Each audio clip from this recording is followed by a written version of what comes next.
அனைவருக்கும் வணக்கம். Welcome to Dharma academy.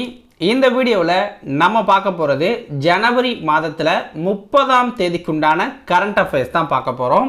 டிஎன்பிஎஸ்சியோட group 4 notification 30ஆம் தேதியான இன்று வெளியிடப்பட்டிருக்கு. ஓகேங்களா, அந்த தேர்வுக்கு தேவையான வினா வங்கி புத்தகங்கள் நம்மக்கிட்ட அவைலபிளாக இருக்குது. அல்லது டெஸ்ட் பேட்ச் தேவை அப்படின்னாலும் அதுவும் நம்மக்கிட்ட இப்போ வந்து அவைலபிளாக இருக்குது. ஸோ உங்களுக்கு ஜாயின் பண்ணணும் அல்லது வினா வங்கி தேவை அப்படின்னா என்னுடைய வாட்ஸ்அப் நம்பருக்கு கான்டாக்ட் பண்ணுங்கள். நம்பர் தேவைப்படுறவங்க நோட் பண்ணிக்கோங்க. 9698645126. ஓகேங்களா, 9698645126 அப்படிங்கிறது தான் என்னுடைய வாட்ஸ்அப் நம்பரு. இதுக்கு கான்டாக்ட் பண்ணி டீட்டெயில் வாங்கிக்கோங்க. வாங்க இன்னைக்கு வீடியோக்குள்ளே போகலாம். அதுக்கு முன்னாடி இந்த வீடியோவுக்கு மறக்காமல் ஒரு லைக் பண்ணிடுங்க. சேனலை நீங்கள் இன்னும் சப்ஸ்கிரைப் பண்ணாமல் இருந்தால் சப்ஸ்கிரைபும் பண்ணிடுங்க. ஓகே, முதல் வினா பாருங்கள். உங்களை தேடி உங்கள் ஊரில் என்ற திட்டம் எந்த மாநிலத்தில் தொடங்கப்பட உள்ளது? உங்களை தேடி உங்கள் ஊரில் என்ற திட்டம் எந்த மாநிலத்தில் தொடங்கப்பட உள்ளது? ஆன்சர் என்ன?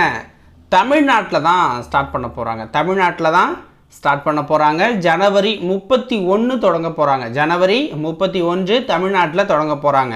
இந்த திட்டத்தினுடைய நோக்கம் என்ன அப்படின்னா, மாவட்ட ஆட்சியர்கள்லாம் நாள் முழுவதும் ஒரு வட்டத்தில் தங்கி பொதுமக்களின் குறைகளை கேட்டு அறியும் திட்டம் தான் இது. ஓகேங்களா, இந்த திட்டத்துக்கான வழிகாட்டு நெறிமுறைகள் அடங்கிய உத்தரவை தலைமை செயலராக இருக்கிற சிவதாஸ் மீனா வெளியிட்டிருக்காரு. தலைமை செயலராக இருக்க சிவதாஸ் மீனா வெளியிட்டிருக்காங்க. இரண்டாவது வினா. தமிழக முதல்வர் அரசுமுறை பயணமாக எந்த நாட்டுக்கு சென்றுள்ளார்? தமிழக முதல்வர் அரசுமுறை பயணமாக எந்த நாட்டுக்கு போயிருக்காரு? ஸ்பெயினுக்கு போயிருக்காரு. ஓகேங்களா, ஸ்பெயினுக்கு போயிருக்காரு. அங்கே அவரை ரிசீவ் பண்ணது யார் அப்படின்னா, அந்த நாட்டுக்கான இந்திய தூதர் தினேஷ் கே பட்நாயக் அவர்கள் தான். தினேஷ் கே பட்நாயக் அவர்கள் தான் அங்கே ரிசீவ் பண்ணியிருக்காங்க. எதுக்காக இங்கேருந்து அங்கே போயிருக்காரு அப்படின்னா, தமிழக அரசு சார்பில் முதலீட்டாளர்கள் மாநாடு வந்து நடக்க போகுது. அங்கேருந்து தொழில் வாய்ப்புகளை ஈர்க்கிறதுக்காக போயிருக்கா அப்படின்னு சொல்லிப்பாங்க. ஓகேங்களா, வேறு எதுக்காக கூட போயிருக்கலாம். நம்ம இங்கே அரசியல் பேச வேண்டாம். இந்திய தொலைத்தொடர்பு ஒழுங்குமுறை ஆணையத்தின் தலைவராக நியமனம் செய்யப்பட்டுள்ளவர் யார்? இந்திய தொலைத்தொடர்பு ஒழுங்குமுறை ஆணையத்தின் தலைவராக நியமனம் செய்யப்பட்டுள்ளவர் யார்னா அனில்குமார் லகோட்டி அவர்கள். அனில்குமார் லகோட்டி அவர்கள் தான் நியமனம் செய்யப்பட்டிருக்காங்க. இவங்க யார் அப்படின்னு பார்த்தீங்கன்னா, முன்னாள் ரயில்வே வாரிய தலைவர் தான் அவர். ஓகேங்களா, அனில்குமார் லகோட்டி வந்து முன்னாள் ரயில்வே வாரிய தலைவர். இந்த ட்ராயோட முன்னாள் தலைவர் யாருன்னா பிடி வகேலா அப்படிங்கிறவர் தான். இந்த ட்ராயோட முன்னாள் தலைவர் யார்? பிடி வகேலா அப்படிங்கிறவர் தான்.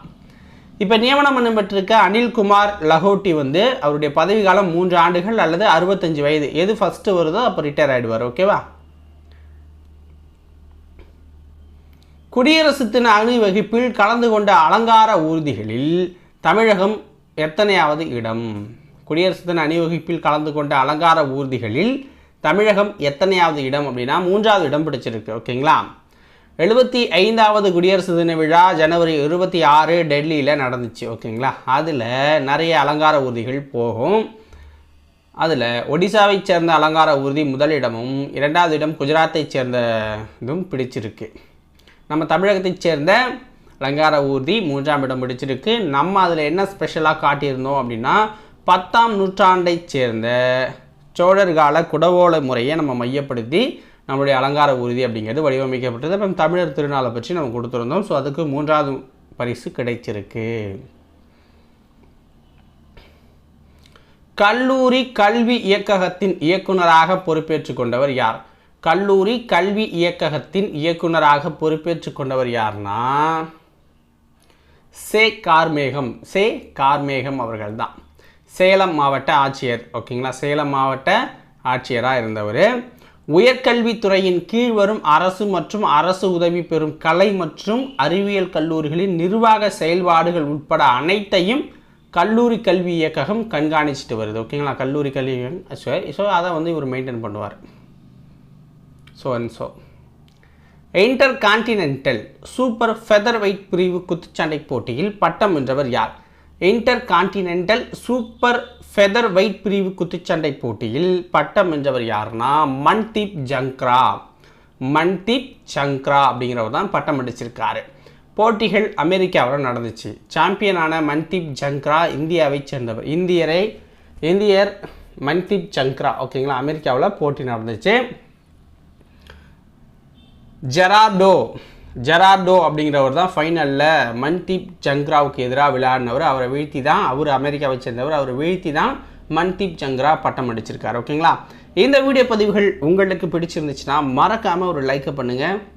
சேனலை சப்ஸ்கிரைப் பண்ணாதவங்க சப்ஸ்கிரைப் பண்ணி சப்போர்ட் பண்ணுங்கள். நன்றி, வணக்கம்.